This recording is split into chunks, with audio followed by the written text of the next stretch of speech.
Radio, the pathfinder for radio. You are listening to Elegbete TV Radio. Elegbete TV Radio. Redefining broadcasting. Listen. This is radio like you never heard before. Elegbete TV Radio, the pathfinder for radio. You are listening to Elegbete TV Radio. Elegbete TV Radio, we dare to lead.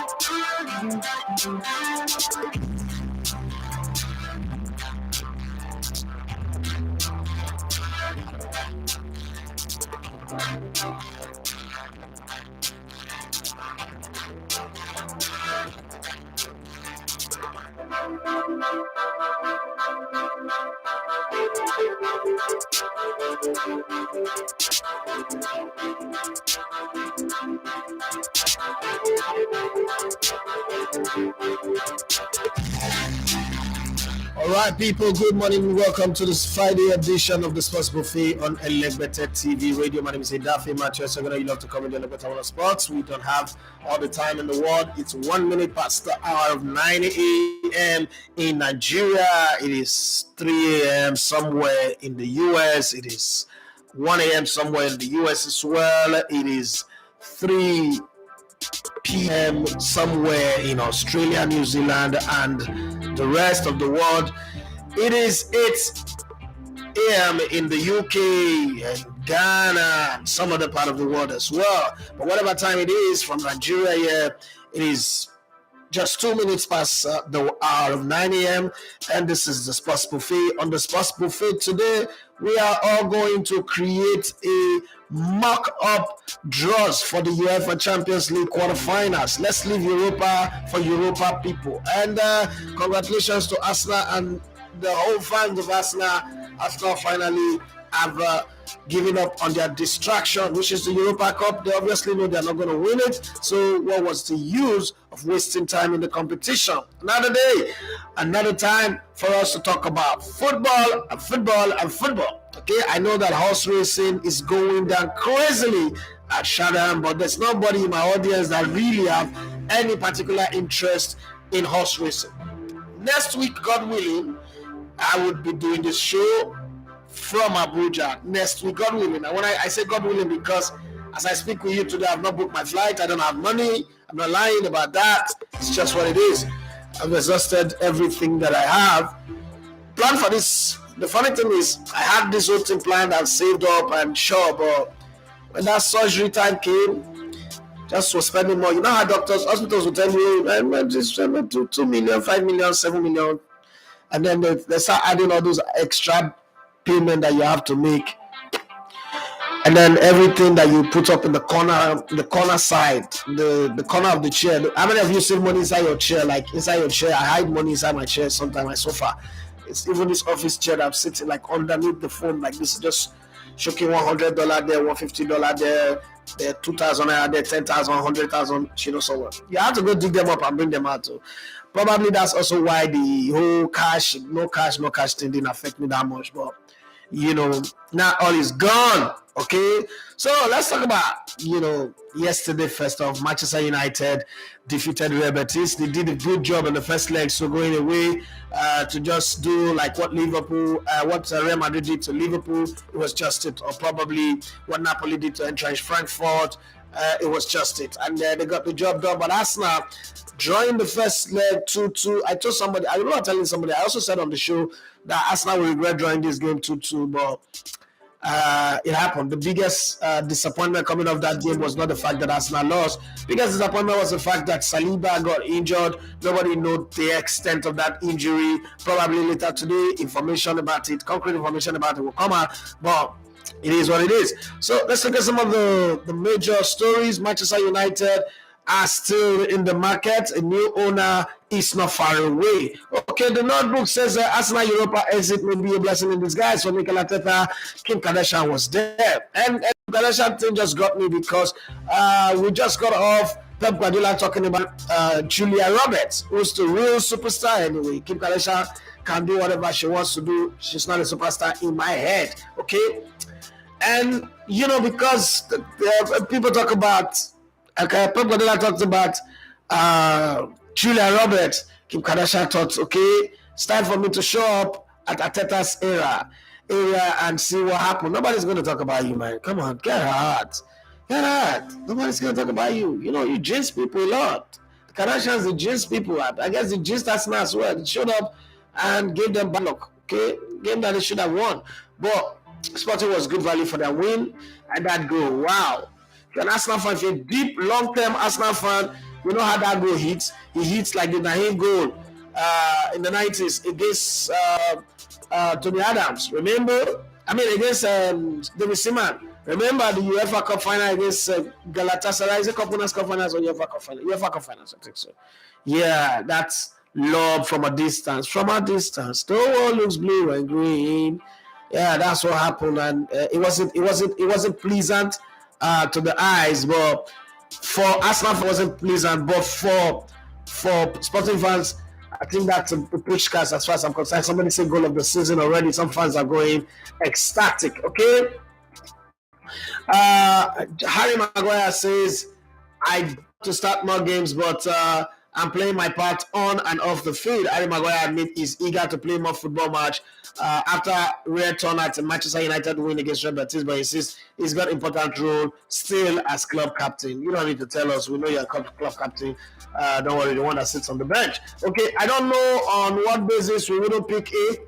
Gareth Southgate defend Ivan Toney's call-up for England's Euro 2024, but you didn't take him to the World Cup qualifier, despite Brentford striker being charged with 262 alleged breaches of FA betting rules. How did he get to 262? What's all these charges even, by the way?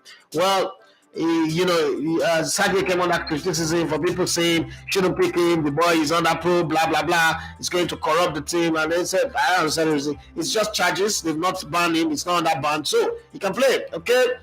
What I've seen is an incredible player. It's the right time for him to start. Steve Borthwick is convinced Harry Aldo can rise to the occasion and show his X-Factor class against Ireland as 20-year-old prepared to face world number one team.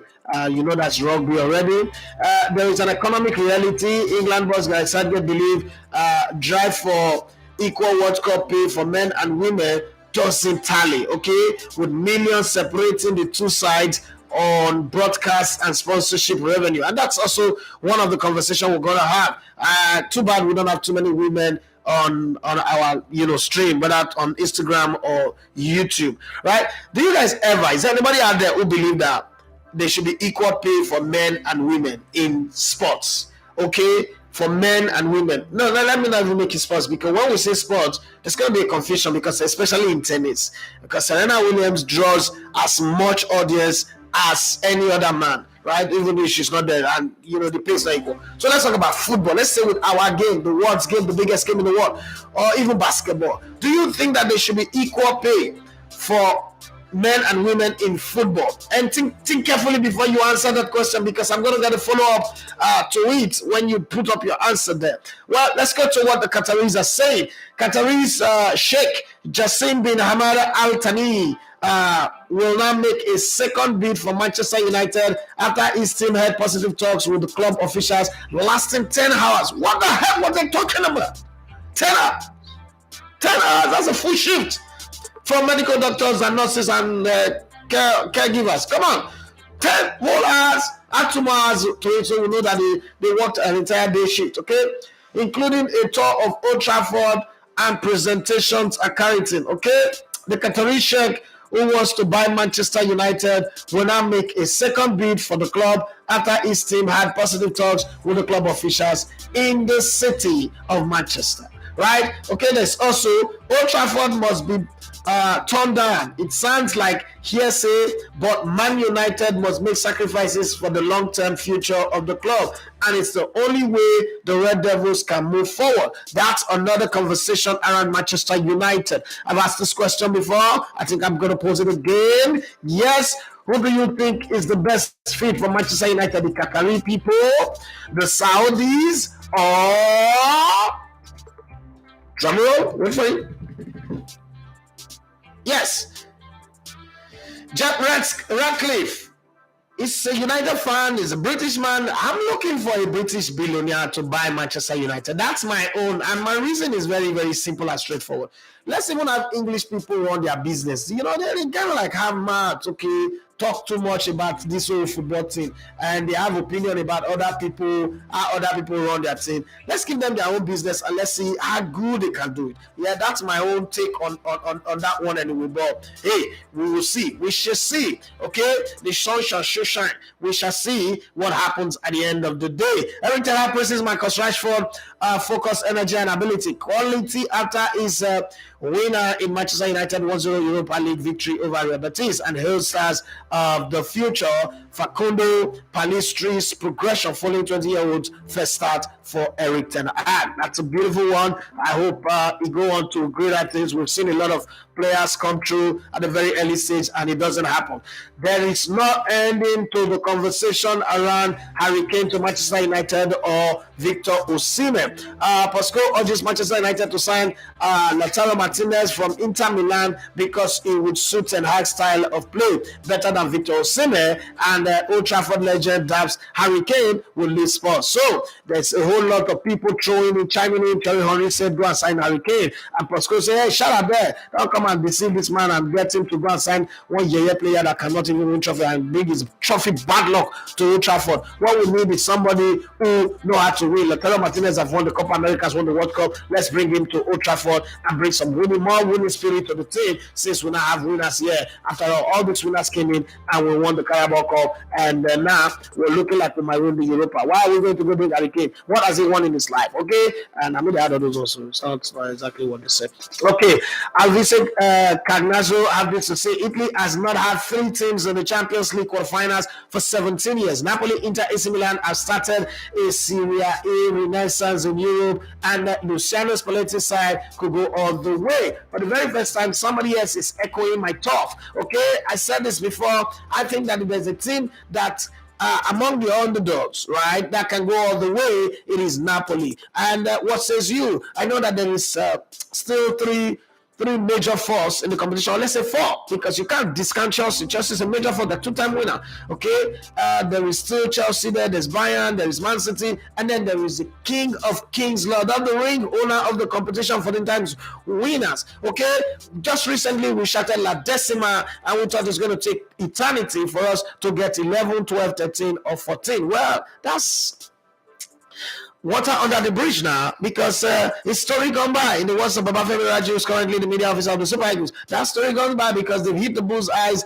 more times than anybody would even think of. That's how obsessed about the Champions League Real Madrid are, and the landlord of the Bernabeu are so solid that you cannot discount them when it comes to the UEFA Champions League. And the more they progress, the more difficult it is for you to knock them out. So I'm going to let you guys, get the draws. First off, let me read you the Riot Act. Let me put the ground rules so that you don't feel confused. I think, like somebody yesterday was saying, Napoli cannot meet AC Milan because they're from the same country. Well, let me establish the ground rules and put everything together, answer all the frequently asked questions, or the fact, as some people call it, the fact, frequently asked questions. I'm going to put it up here. Yeah, the Champions League quarterfinal draws is today, right? Okay, and it's going to be 12 o'clock Central Eastern Time. Okay, but let's look at some of the things that involved in it. Who is in the quarterfinals draw? You need to know all the teams that are there. You have FC Bayern, Benfica, Chelsea, Inter Milan, Manchester City, Milan, AC Milan, Napoli, and Real Madrid. Yes, those are the people that are there. Any other person that is not there, they are not worthy to be there. So you have Italy with the most representation, 3 teams from Italy. England with the second most, 2, and then you have 1 Portuguese, 1 German, and 1 Espanol. Okay, so can teams from the same country play? This is the first question that was thrown up. Okay, each other in the Champions League quarterfinals. The answer is emphatic yes. Yes, it's an open draw. There are no seedings and no country protection. So clubs can face opposition from the same national associations and teams they previously came up against in the same group stage. So all bets are off, right? You can face anybody now, right? It is survival for the fittest. How does the Champions League quarterfinal draw work? Okay, 8 balls containing the names of the quarterfinalists are placed in a large central bowl and shuffled. The first team drawn plays its first match at home against the second team drawn. Okay, the procedure is repeated with remaining balls in the bowl to complete the quarterfinal pairing. That's how it's going to be done. At the Champions League semi-final drawn at the same time? Obviously, yes, we're not going to have another draw again. After now, you know how the pathway to the finals to Istanbul is designed. Yes, for the semi-final draw, 4 balls containing slips of paper mark winner of quarterfinal 1 to winner of quarterfinal 4 are placed in a large central bowl and shuffled. The first and second balls drawn determine the first semi-final pairing. The first ball drawn representing the home team for the first leg. The procedure is repeated with the remaining balls in the bowl to complete the semi-final pairing. There will then be a third draw to determine the home side in the final for administrative reasons. So, for those of you who don't understand football, any team that their name comes first, because home side for the finals. Why? When they are playing in a neutral ground. Let me tell you one thing. In football, the team that their name comes first, they are the ones playing at home, right? So you have to know that. And then at the same time, there are certain things that comes in, like choice of jersey. If you're playing home, you're wearing your home jersey. Some other administrative things for production too as well, so that the production team will know how to set the whole graphics on the screen that you see and all the promos, everything that comes in, allocation of ticket, and many things that will go with the finals. That's how that is done.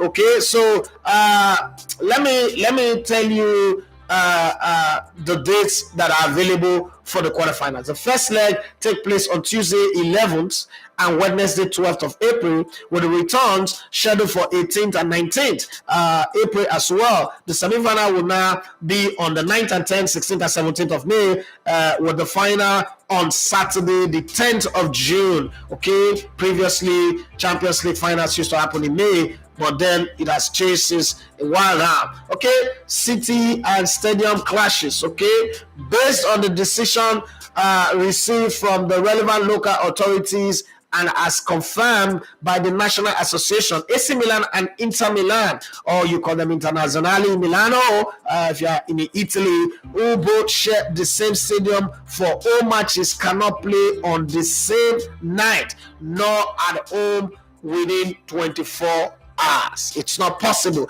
because it creates logistic nightmare, security problems, a whole lot. So that's not going to be possible for it to happen. In other words, AC Milan cannot play at home on Tuesday and then Inter Milan play at home on Wednesday. It's not possible. Yeah, the stadium need to breathe. You need to have peace. You need to go to the bathroom and shower and change. The workers need to redesign, realign the stadium, remove all the banner of Inter Milano and bring in the ones for AC Milano. The normal thing. These are professional people. They think they know that anything can happen, and they make sure they sort out all these problems. Okay, so you know why that cannot happen now. But then the two of them can play each other. Just in case you don't get that briefed. Okay, as is the case each season when it comes to determining match calendar after all competition draws. Paragraph 23. Subsection 2 of the competition regulation currently for the competition cycle 21 to 24 and the associated principles set by the club competition committee set out the process to resolve stadium or city clashes. In this case, should both clubs be drawn with the same sequence, first or second leg at home, AC Milan, being the domestic champion, would have priority irrespective of the opponent of either team. Beautiful. Say Omonile, landlord, you get advantage because you're champion. Therefore, the match involving AC Milan will be reversed. so that they go away first and then they come back and play home later. That is, if there is a clash in all the listing. Okay, so you will get that. In case you don't know, I've given you everything, and now it is your turn to do the draws for prestigious UEFA Champions League. So if you are there, come and help me do the draws for this team. So these are the teams that are there: FC Bayern Germany, Benfica Porto, Chelsea England, Inter Milan Italy, Manchester City England, AC Milan Italy. Napoli are in the quarterfinals for the very first time in their history. Never been here in the UEFA Champions League quarterfinal before. They are stranger to this territory. But let me take you through a very small journey. In 2004, strange things happened in football. In 2004, Greece won the World Cup. I mean, the Euro Cup. That's very, very strange. In 2004, Napoli got relegated because of financial problem. So next time when you see the president of Napoli, Aurelio De Laurentiis, haggling on big money for his players, is being somewhere. This club has been through somewhere, the eye of the needle, and they understand what not having money can do. It's not because of lack of points that they got relegated. They were relegated for lack of money in 2004. And in 2004, if you recall very, very well, so many strange things happened in football that were not regular, that were not normal. So you look at this and you say to yourself, this could just be another opportunity for similar situations to arise. Okay, because there is only one team in this whole lineup that have never won the UEFA Champions League once. And that team, okay, there are two. That two teams is Napoli and Manchester City. Every other team here at least have won it once. At least I've tasted it, whether it's Chelsea, whether it's Benfica, before the Bella Gottman course, Bayern Munich, Inter Milan, AC Milan, and the Real Madrid with 14. Okay, so that's more likely in the game of probability.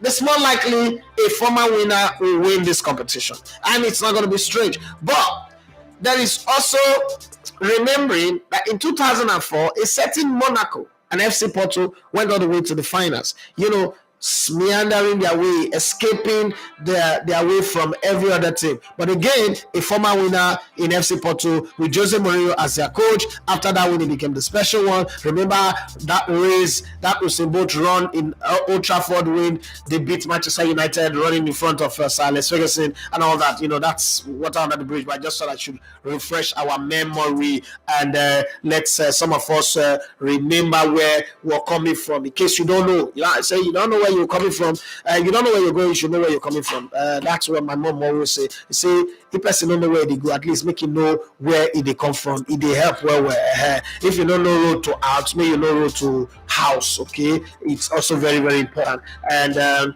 you know, in that regard, we now need you guys to make your draws. When somebody asks a question, and I need to answer that question as fast as possible. Okay, somebody said, Mamuski said, do you think Osimhen should move? Yes, I think he should move at the end of the season. If, you know, whatever happens, okay, whatever happens, I really don't bother. I think he should move, but he should make the right move. And then there are possible, you know, openings. There is what do we call it now? There is Paris Saint-Germain, there is FC Bayern, there is, what is it called? There is Manchester United, there is also Arsenal possibly, you know, they might just get angry now and decide to spend bigger. There is, who again that is available to sign in. I'm looking at the possible people to sign in. There's Real Madrid, and peradventure by miracle, there is also Barcelona. If that happens, we never can tell. But and then there's the little whisper of Juventus in this conversation. But remember in 2004, when you had Monaco playing against FC Porto, that squad. Remember that squad? It was always something that I always go back to look at and like, ooh, these guys played in that finals. Okay, so let's look at some of the names. Okay, Krita Ideale on Instagram says, and for those of you who are on Facebook, you should be reading create your dialysis. So reading is how we exercise our brain. You know how we carry dumbbell, we do press up, we do sit up to keep ourselves fit, keep the heart going. The brain also needs exercising. Science says that if you don't read that much, your brain begin to die, and nobody's ever used up to 10% of their brain, right? So the 90% that we're not even using is already souring the 62 already. The other less than 10% that we're using, reading is important. But then, so now in this generation, back then when we were younger, nobody complained about this style of writing. But this generation, you need to find creative ways to entertain them, to keep them glued to whatever you're writing. And I think one of the most creative writer is Kingsley Adiale, because the way he weaves the word is way with words. It's like Peter Drury on commentary duty. So first off, it's not so long-winded. Like maybe I'm the one writing. If I write, I dump things on people. I'm not a good writer. I'm a good talker, but I'm not a good writer. So I can't write the way I talk, which is very, very sad, which is very disgusting, and I hate reading my own write-up.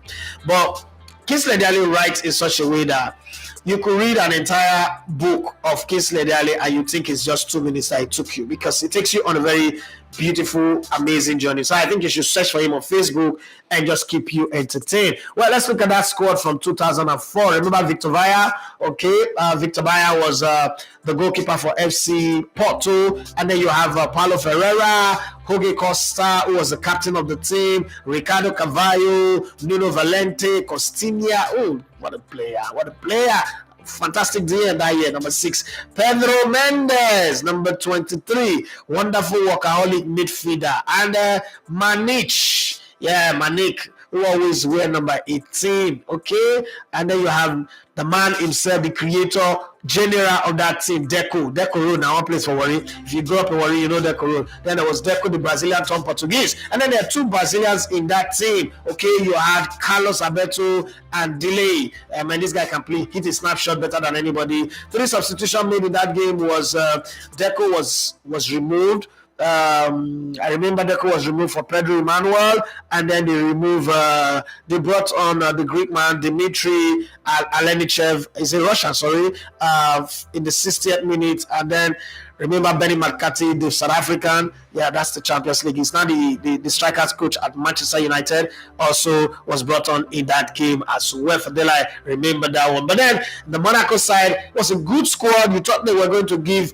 FC Porto a run for their money, but that didn't happen. They have Flavio Roma in goal, the Italian guy was wearing jersey number 30 at the time. And then you have Hugo Ibarra, the Argentine, who was their right fullback, and then Julian Rodriguez. I'm sure you guys know this Frenchman, Gal Givet, and then you have Patrice Evra. After that, he went to Manchester United. Edward Cissé also was in that squad. Lucas Bernardi, the Argentine, was there. Aki Zikos, the Greek man, was there. Ludovic Giuli, remember, was the captain of this Monaco side. And then the Spaniard,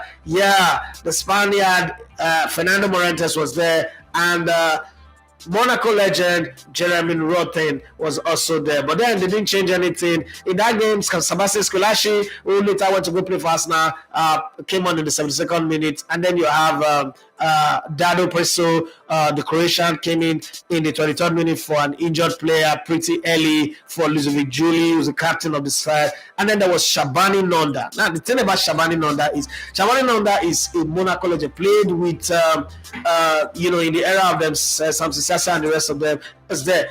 Emmanuel Sheyi Adebayo, the Nigerian Togolese, was an unused substitute in that game, and he was angry with Didier Deschamps, who later became the coach of Juventus, and then the coach of Italy is going to win the World Cup, and also took them to the finals of the last World Cup in Qatar. So the back-to-back World Cup finals. Also one of the few people who's won the World Cup both as captain and as coach. Okay, that's a long one. No penny for guessing who was the coach of FC Porto, because it was brother Jose Mourinho. Okay, now let's get you guys doing the draws. Okay, Creator Diana, say good morning. Nice to connect on the show this morning. Yeah, thank you very much for showing up. Chooks_EA says good morning, Elegbete. Waiting from traffic.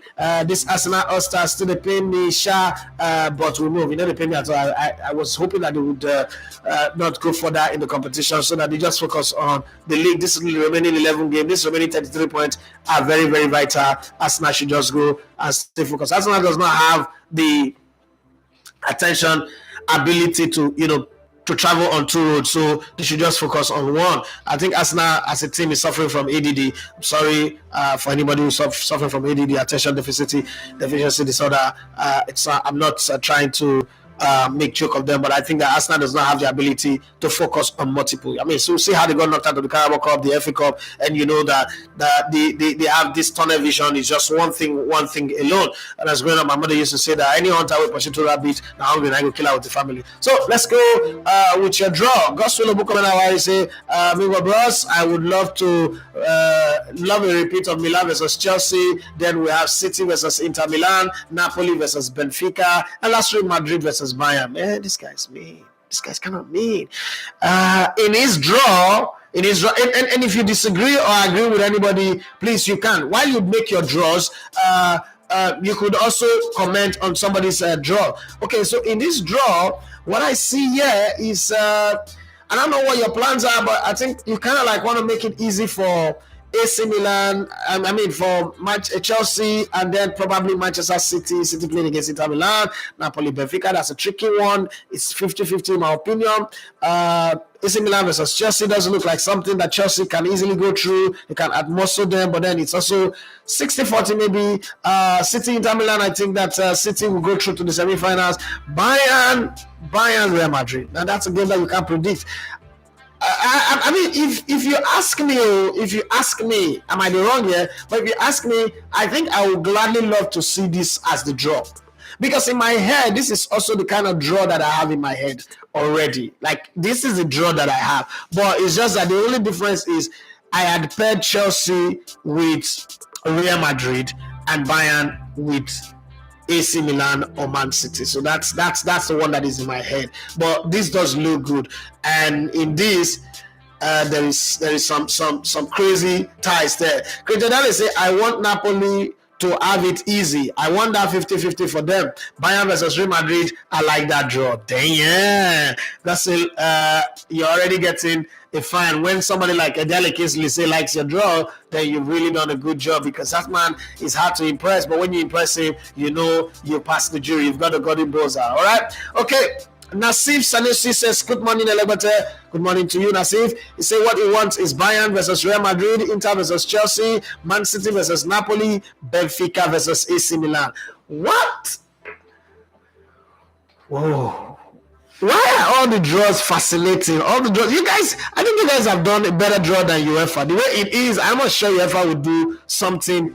And you know the two draws that I've seen, there is no place where I would even kind of like try to fault any of the draws. Okay, they're beautiful in their own unique way. So let's go to Divine Tom K. He said, I think I would want Inter in the quarterfinals. Meanwhile, I want to know your view on the INEX Super Eagles list. I'm coming to that one. Released yesterday. I think I like to join Yum Yum FC, but nobody knows where it is. Right. You should have given us your draws. I give you the list of the teams that are in this competition. Give me your draws. We're going to come to that Super Eagles list. I'm coming. I don't like rushing things. Let's get done with this UEFA thing, and then we'll come back to the Super Eagles list. We'll talk about it as we go. Okay.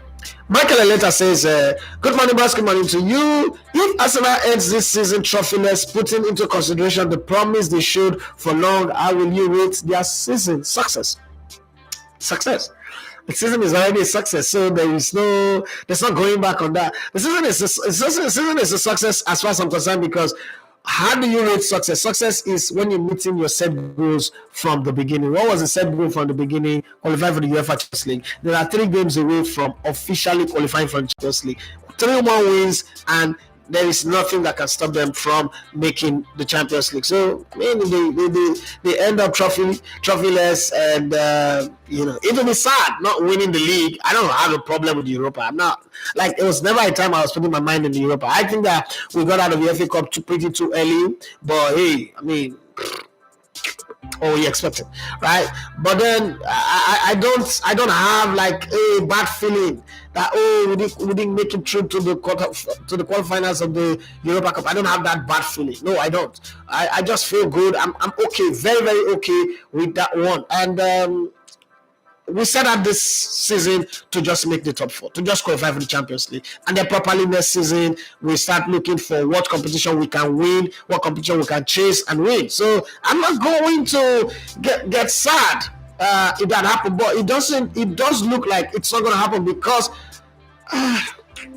I'm not going to beat my chest here and say Man City are not going to drop up to 3 points between now and the end of the season. Of the 33, I cannot confidently give Man City all 33 points. I think there is a 2 point here or 4 point there or 3 point there that Man City will drop. And I'm not going to also say Arsenal cannot make 27 points between now and the end of the season. There are 33 3 points to go, right? And Arsenal just needs to say get 29 points. Get 29 points means they need to win nine games or so, or need to win 7 games and draw 2, and 29 points and they're champions, right? I think that Arsenal can make that. The team lost yesterday in the Europa, but it wasn't necessarily because they were weak. It was just that one, they were not lucky, and Sporting was just good on the night, and give them credit. Arsenal lost that game in the first leg, so I'm not going to have issues. Osage, thank you for your consistency. I must greet you on that. They say women should be paid according to what they bring in. Women football doesn't guarantee enough revenue, and if they want equal pay, where is the money going to come from? End of the matter. This have always been my position. I can't say anything again. You just said it all. End of this call short. Yeah, it's not emotional damage. This is end of discussion. I mean, what you bring is what you get. You know, I used to argue this argument, you know, when I was working paid employment on radio. I used to say that I used to feel very bad that myself and Murphy, we bring in all the sponsorship and everybody seemed to like earn the same thing. I was like, I feel very, very disgusted about it, because I kind of like, what carry you guys on our shoulder? And then, you know, sometimes everybody feel like they are good. Some people who doesn't, their show can never get a sponsor, right? No matter what they do, there's no sponsor coming on their show. And they're going to eat the same thing that we're eating. I kind of feel bad about it, because if I'm bringing in 80 million in a year and I'm earning less than 2 million in a year, it just doesn't seem fair. It doesn't seem fair to me, you know. So I think you're going to earn based on what you bring, and that's the way I see it. I all those equal pay, mumbo jumbo, maga rapina crap. I don't believe in it. Okay, when you start earning just as much as you're demanding, then you get it. Okay, and then my brother Sagi went further to say, in the question of Manchester United new ownership, he said, I prefer the Qataris. Everyone is selling their soul for money. Why not Manchester United? Radcliffe has not shown that he will clear United debt, and they may just be changing owners and not how the club is run. I love that. And all the way from London, England, London. That's how you guys call it, right? London. If you wrote WAEC in 1994, oral English, London is part of our oral English that time. Is London the capital of England? London. They'll play the voice, and then you will write. They'll play the audio sound. Then it was crazy. It was Walkman. They brought Walkman to class, and there was no speaker, so they'll put it in your ear. You will listen and you write. Another person put it, another person. Oh, Jesus Christ. So my children, see the technologies available to my children to go to school. Walkman, cassette. That cassette, they guided it with all their life. They brought it from Ministry of Education. They brought in one bus, cassette. One year cassette. Computer beside Walkman. I'm sure that's how they did it all around Nigeria. If you're working 94 and you did oral English, you know what I'm talking about. Okay, Johnny Gala says good morning here, Daffy, and it was nice having a conversation with you yesterday. Thank you very much. I finally heard your voice, and okay, I always have my comments. Nice one anyway. Thank you very much. This guy is pretty, very, very sound, intelligent, well articulated, nice guy. Nice guy. Johnny Gaffer, thank you very much for sparing me some time, some of your precious time yesterday. Having said that, Johnny Gaffer said that Super Eagles squad list was very funny. Out of the 4 midfielders, 2 or 3 are not even playing. Let me not even start on Musa. Okay, Okay, Musa is not going to start. So there's nothing to start on Musa. Musa is just the team captain. And then the coach understands what it means.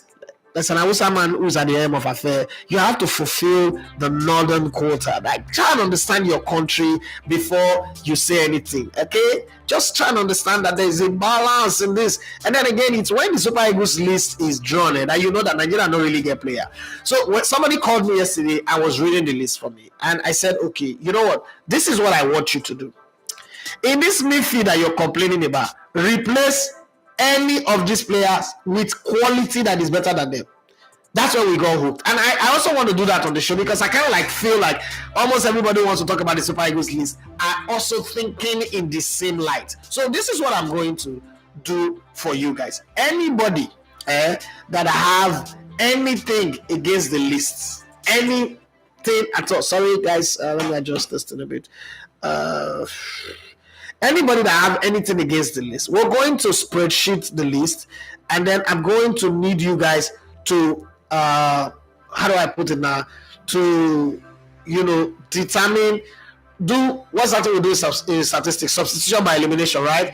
We're going to do some substitution by elimination where you remove a player and immediately put in a Nigerian player that you think is good enough for that position. So I'm going to leave you guys to chew on that a little bit, and then we'll come back on it. And then maybe you will be able to have gotten what you need from that one. I don't know if you get my drift on that. Okay, because a lot of people think the list was not well done. Some people were not supposed to be there that are there, and the coach doesn't know his job. I've had a lot of people call me to talk about it. Well, I don't have a problem with people having opinion. I used to, but not anymore. People having opinion is good, but let us look at the list carefully. And if you have somebody that can be replaced, okay, somebody that you think, okay, if we take this guy out, this other person will fit in perfectly, and there is no issue. And I think I will need you to bring that person up and show me who you think that person is, and then we can take it up from there. We could argue about it, we could agree or disagree and say, oh no, this person was supposed to be there, that person supposed to be there. You know how that thing is. So it is up to you to actually convince me that this person does not deserve to be in the list, or that person deserves to be in the list. Why is this person there when this person could have been there? Okay, so it's not you. You are the jury, right? You are the jury. You're the one that will come out and tell me who you think should be on the list and who shouldn't be on the list. I'm sure that's an easy one to do, if I'm not mistaken. Okay, so tell me what you think about that one, and then we'll push it from there. But let me come back to your comments and read some of the comments that you guys are making. Okay, Adisha Lavoma says, good morning, Elabata family. Arsenal are now going to focus on winning the league. The distraction is gone for good. Felix Peters says, the most funny Super Eagles squad, Bamiyi was the second worst player in the just concluded Under-20 World Cup. He could not even take the 11 of the tournament. He could not even make the 11 of the tournament. Okay, that's a good one. DJ Lafuma, he said Victor Osimhen, the great. Bayern will be a great team to move to, but with this price tag, he should just go to the biggest if they come, and Madrid will be a lovely move. Okay, and then Felix Peter says, Bamiyi was invited to the Super Eagles on what ground? Okay, he plays for a non-league side that don't even play NNL. When will corruption end in our football? Why is corruption the first take?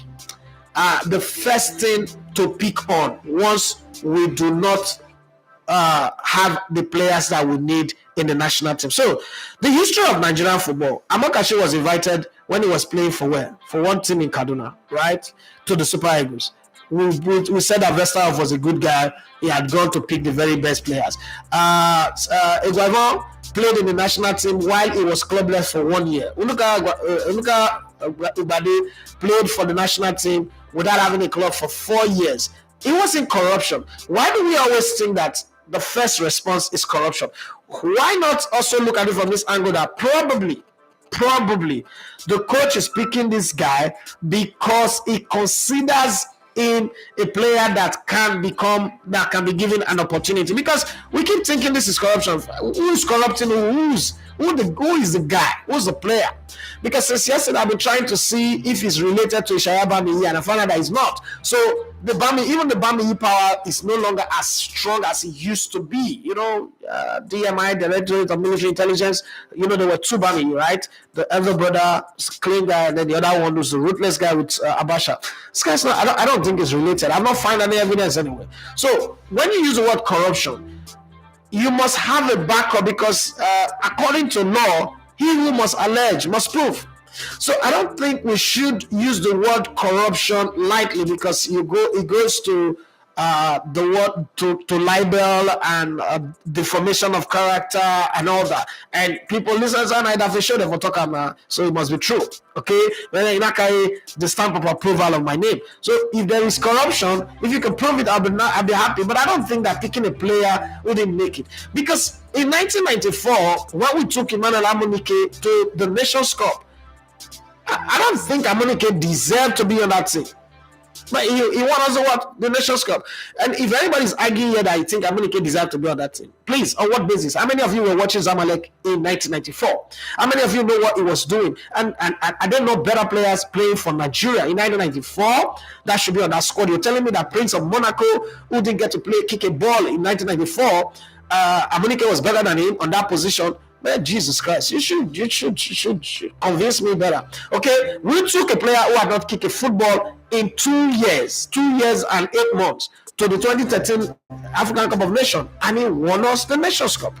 His name is what's it called? What's that guy that won us the Nations Cup in 2015 again? Sonumba. So I'm not going to sit here and really dance to this tune of corruption, because I think it's something that we like using, and I can understand, because there are many platforms that you listen to, and these days I don't listen to them anymore. I'm sure that they've been shouting corruption, but how do you prove this corruption? Because sometimes I've been a coach, I signed a player before, and I told the story here. His name is Arubi. I signed a player before that practically would be regarded as the worst ever football player that I have seen. But I signed him because I have two of the most gifted, two of the most talented midfielder that I have ever seen at that level. And because they felt they were too good, I needed to bring this guy to prove a point to them. That, look, as a coach, I can go and pick Malu on the streets and turn them into superstar. Because it's not you that determine how the team goes. It is me, the coach. And then I brought one guy who was suffering from PTSD, and I dropped a player who, the whole of Warri knew that this guy was about going somewhere to happen, but he has the most disgusting attitude. He's late now. His name is Adim Wokolobia. If you grew up in Warri, you know Adim Wokolobia. He's tall, he's fast, he can shoot with both feet, he can head, but it's got a very disgusting attitude. And then there's this boy whose parents were killed in Liberia. His sister was raped to death in Liberia during the war. He came back with his little brother, was homeless, sleeping in primary school, and I put him on my team, and he became a superstar, even though he finally betrayed me later, but became a superstar. The thing here is, at that time, if it was a national team, everybody would say it's corruption. So it's not corruption. It's just about a coach psychology to say, you know what, I've been depending on these established players for too much. Let me mix it up a bit. Let me shake this table a bit. Let me give these people a reason to think that, you know what, if they don't sit up, I might just be able to bring in someone who is unknown, who is irrelevant, and play them. And then again, it just might be there to gain the experience, not necessarily to become a starter pack. This is just me saying that, okay? Greater than I say, for all we know, these players could be the coach's idea, and every good coach deserves their list. Mourinho did it with the Porto team that won the UCL. God will bless you. Okay, if it is done abroad, people say, oh man, this coach are good.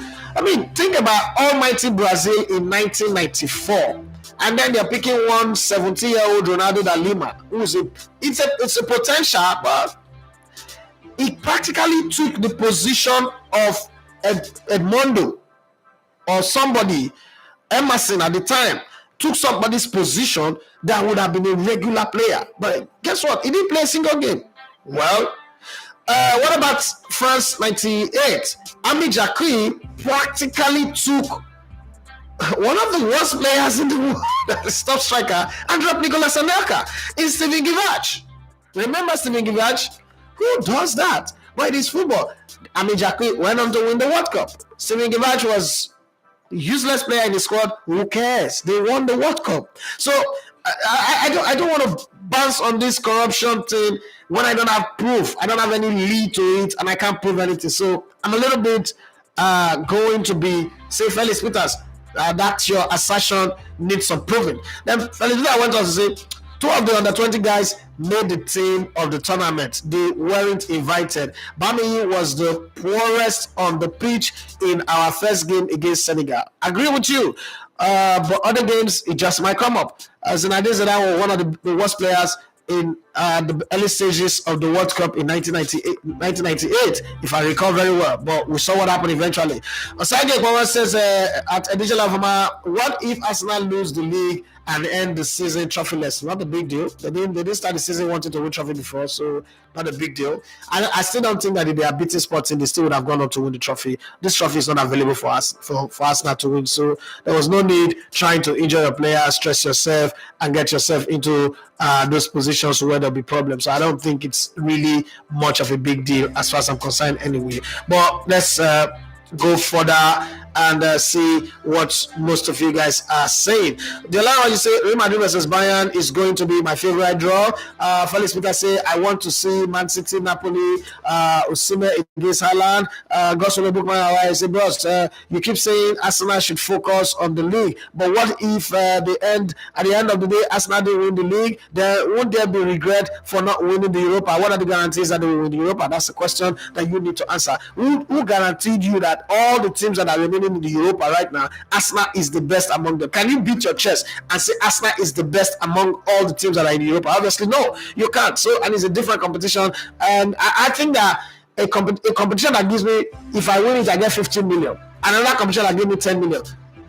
Guys, you obviously know where my focus will be. What do you want to take Europa do? Europa help.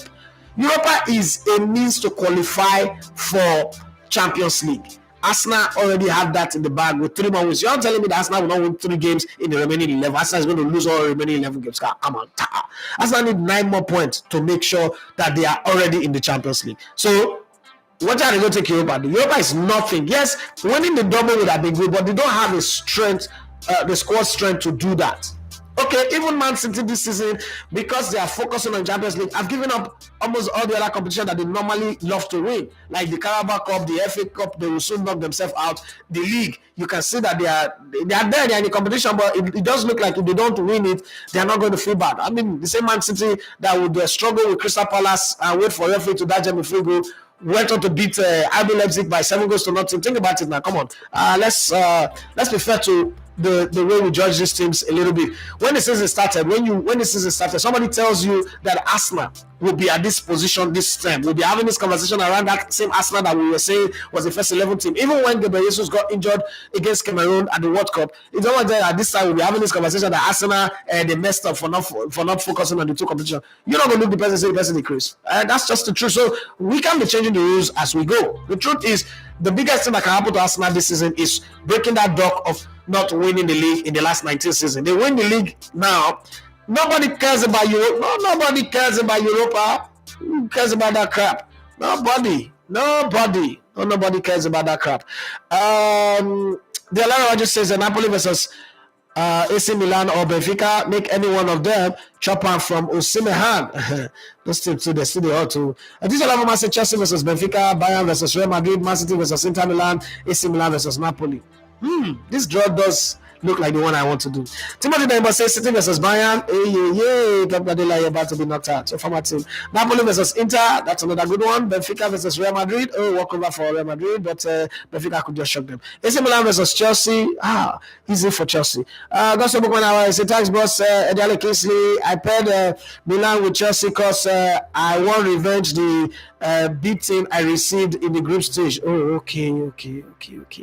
I got you. Felix Peter said Chelsea versus Bayern, Man City versus Napoli. That one he had. Benfica versus Inter Milan, AC Milan versus Roma. Oh, Jesus Christ, you mean? Peter, you mean? I think Alafoma says the question is why don't they talk when it comes to modeling? Women earn more in modeling, even in adult entertainment. Them know they complain. And what you can bring, it's business. They can beg, not force. I love that. Somebody has brought in a different angle to the conversation, and that angle is very beautiful, right? Okay. Divide again says his draw is Inter Milan versus Chelsea, Madrid versus Bayern, Napoli versus Benfica, Milan versus Manchester City. Yeah. That's one-sided. Will be my draw for the UCL quarterfinals. And then DJ Lavoma says women should focus more on selling the sporting product. Why they complain about the list? We should just lower our expectation. We should build our production line of footballers. Yusuf Abdurrahman, they say Benfica versus Inter Milan, Napoli versus Chelsea. Damn. Real Madrid versus Man City. Oof. Bayern versus Milan. My draw for the quarterfinals. I like it. There's some crank in that your draw, but I like it because friction. I like friction a whole lot. Okay. I just have to say, production line of A-Track right now is by mistake.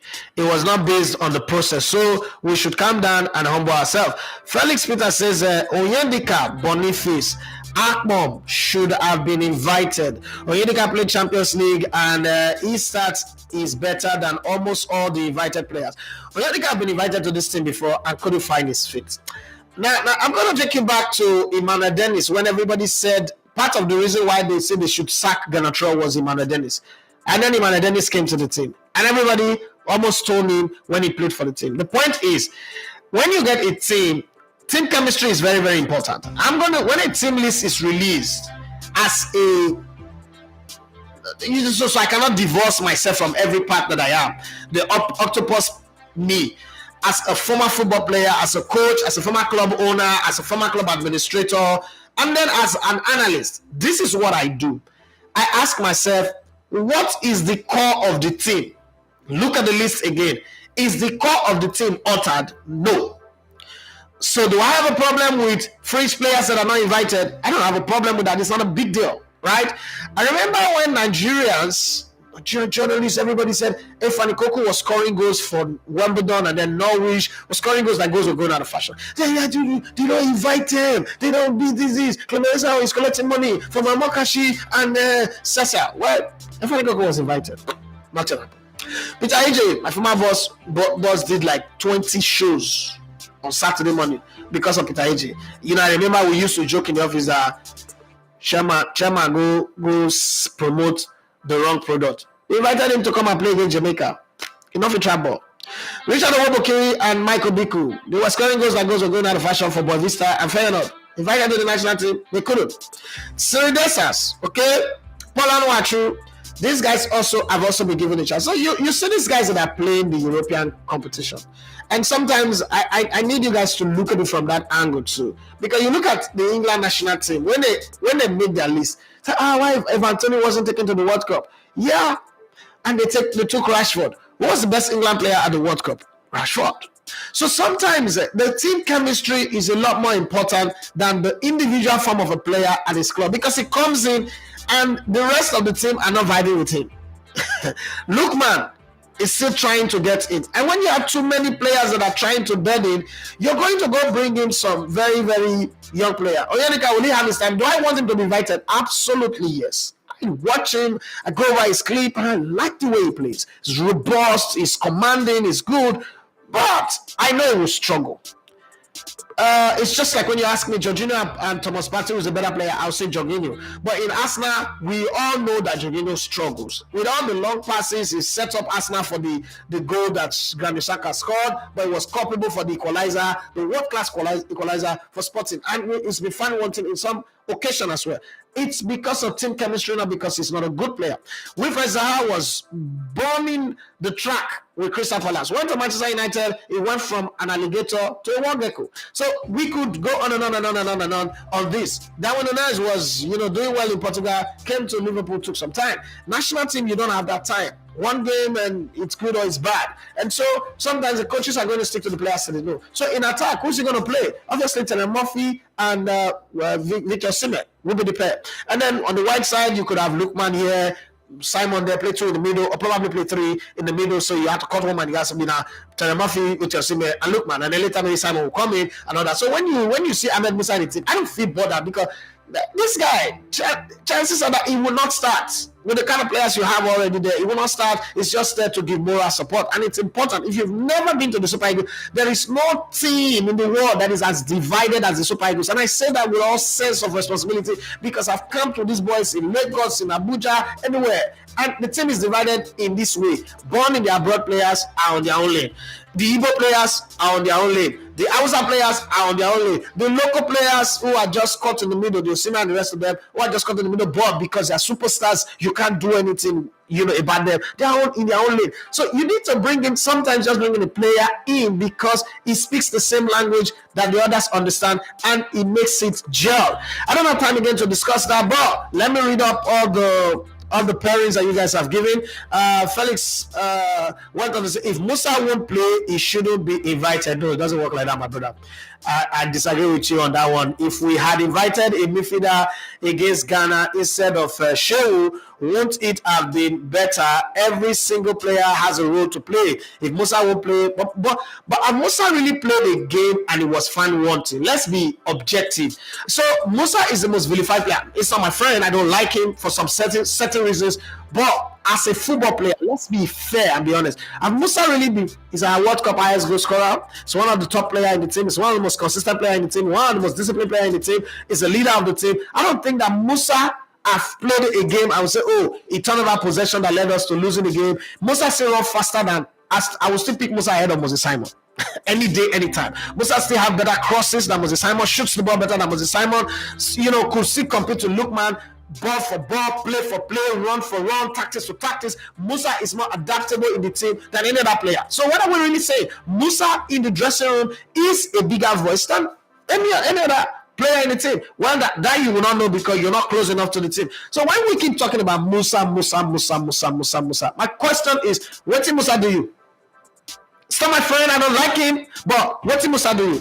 We select Kelechi Iheanacho, nobody said anything. Has Kelechi Iheanacho ever had consistent good game for the national team? No, nobody says anything, right? But Musa has been vilified, trashed, trampled upon, yet when it comes to the national team, he delivers. So I don't think Musa is the guy that you want to be angry with.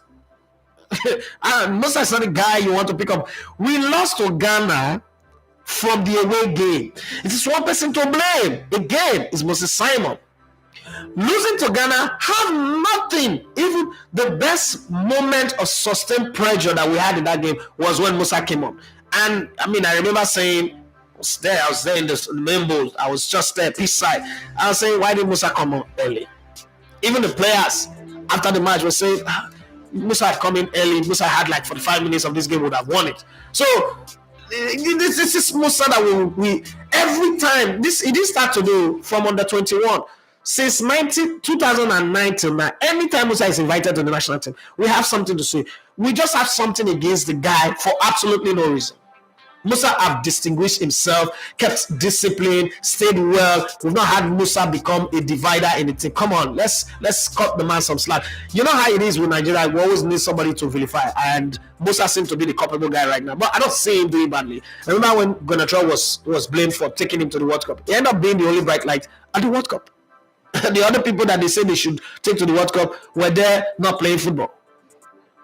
Nobody says anything. Some people get by doing rubbish with national team and it's okay.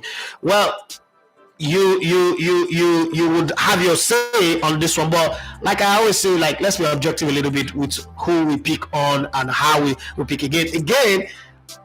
We will all have our say, but the coach will have his way because he will live and die by the sword of his selection. There's nobody who can decide who the coach pick because when he gets fired, nobody. Nobody, not one of us, will be able to come stop it. Ugochukwu Uwanchinebelu said the spot on boss said that the Arsenal season is already a success. Adijala Avuma said we won the Nations Cup under Keshi when Nigerians gave up on the team and stopped making noise. Okay, the guy took the unknown and shocked everyone. Nigerians should just relax. Felix says Aribo does not even make the match day squad. He now trains with Southampton under 23. It's funny. Well, that's not a big deal. Even the Almighty Brazil, 2 players that were not playing regularly. A player did not play football for 22 months, went on to the 2002 World Cup and became the best player of the World Cup. His name is Ronaldo Dalima. Let's not forget that one in easy space. In one whole year, he scored only 16 goals, played in 13 games, and he won the Ballon d'Or. Let's have a conversation when we want to have a conversation. Keshi was not playing for club for a very long time. He was picked every time, and we call him the big boss. Okay, so what's it called? Amoruso was scoring goals like goals were going out of fashion. Giovanni Abba was scoring like goals were going out of fashion. A certain Bebeto was sitting on the bench in the Deportivo La Corona, but he was playing regularly for Brazil. That was not a problem. It was okay. Okay, a certain player by the name of Mario Jardel was scoring goals like goals were going out of fashion, but players that were sitting on the bench were getting playing time. It's football. It is start today. It's football. This things happen. Coaches pick players that they think suits their plan, so it's not a big deal. I don't think I want to have a problem with that one. Johnny Gaffar said Patrick Vieira has just been sacked. Oh my God! Thank you very much for breaking that out. Yesterday night I was saying that this one 13 games without winning. You go tire person. The patience. But he has been playing terribly football with a talented squad. In my opinion, I agree with you 100%. And there goes the hope of the next Arsenal player. Another black coach bites the dust. He should go back to France and go get a job there. The one of the Brazil team in 1994 or 2002 took a non-professional that won the World Cup. The two team did the same thing in 94 and 2002. Ugochukwu Wanchinere said Emi Jake dropped Eric Cantona, David Ginola, who were established stars, and went ahead to win the World Cup for the first time for France. God will bless you. Rebecca Williams. It's been a while we have a woman here. I see 2 Italian teams for fine. Nah, baby girl. What did you take for breakfast? What happened last night? You had somebody get jiggy with you? 2 Italian teams? Who are they? In the sea of these teams? Nah, I'm not agreeing to that. Maybe Napoli, but Inter Milan and AC Milan being in that finals, that would be miracle against all miracle. Michael Arteta said with the sack of Patrick Vieira, Arsenal should prepare for the proverbial new manager bounce. It has worked several times. Everton beat us because of that. Ugochukwu Wanchinebela is the last one. Richard Obokiri, Jonathan, Akpobore, Peter, EJ all flopped with the Super Eagles even when they were doing well with their club side. Yes, and that's where I come to the end of the conversation. But then there are a few messages that I have not touched on Instagram that I need to touch, okay? So that these people don't get angry with me and tomorrow they don't show up again. So let's start with Felix Oluwatobiloba, Uzodima, like your name. He say, at Coach Adalebo, how did Bamiyi deserve that list? The coach picked him and so he deserved it. Okay, Felix Oluwatobiloba. Let me ask you guys, how did it's my friend, my very good friend, if he watches this video, he'll be angry with me, but how did Rafael Chukwuemeka deserve to be in the squad for the 2000 Nations Cup? It was there. How did Kanu Nwankwo deserve to go to Atlanta 96? Kanu Nwankwo did not train with that team a day to the tournament. Kanu Nwankwo arrived camp and they dropped Jonathan Akpobore, who has been with the team in camp since. How did he deserve to be there? Did he not go on to help us win the Nations Cup? How did Kanu Nwankwo? Remember, Kanu Nwankwo have never been a starter at any club in his life. Even when he went to Portsmouth or West Bromwich Albion, Kanu Nwankwo has never been a starter in his life. How did Kanu Nwankwo manage to make 5 African Cup of Nations, manage to go to the Olympics, go to the World Cup and everywhere? Did anybody complain about it? Nobody saw that. Yeah, nobody ever saw a complaint about that. There are just some people we like to complain about, and then some we pretend like, oh, we are blind, we're not saying this one. Okay? Felix went on to say It was one of our worst player in the under-20 AFCON. Fantastic, good. How did Elao manage to make it to what's it called? Dema Fuludu managed to make it to the Nations Cup in '94.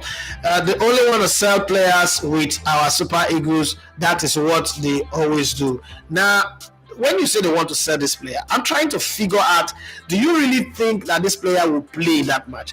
And how do you think the sale of the player really work? You think if you consider the player bad, how does the Super Eagles not make the player good enough to be sold? So you think the buying club, they're not get sense. They don't watch the Africa Under-20 World Nations Cup to know say the player not good. Okay? But that's why I say Musa has done well. John Chubek said it's true, bro. Ebo Desmond said that we do not have goalkeepers. Yeah, we don't. Felix Oluwatobiloba Uzodima said, sir, are you trying to say the Super Eagles should be the reward for diligence? I don't understand. Okosha did well too, Kanu also, and the rest, but when it was time, they left. Your opinion. That's how I'm going to respond to that. Because when you say people did well, your definition of did well, it's your opinion. They left because their career ended. They didn't leave because they were still playing ball. This guy is still playing football. Zlatan Ibrahimovic just got invited to the Swedish national team. Are they also trying to sell him? Are they also corrupt? Zlatan Ibrahimovic has not kicked a ball this season. In short, half of last season he didn't kick a ball. They just been invited to the Swedish national team. Where in the world do you see that happening? That happened in Nigeria. What would you be saying? I just got invited.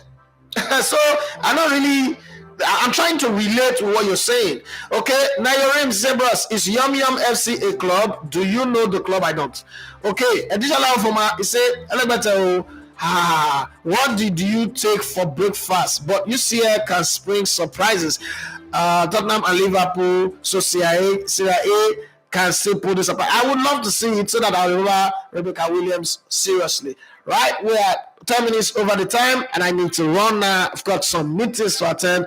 It's time to get out of the building. The building needs me to eject. Press my eject button and eject. So, thank you very much for your time. We need Igalo back, please. Why do we need Igalo back? Igalo is not coming. Okay, so let's forget about Igalo now. It's time for me to run. Thank you very much for being here. If you've not subscribed to the channel, please do well to subscribe.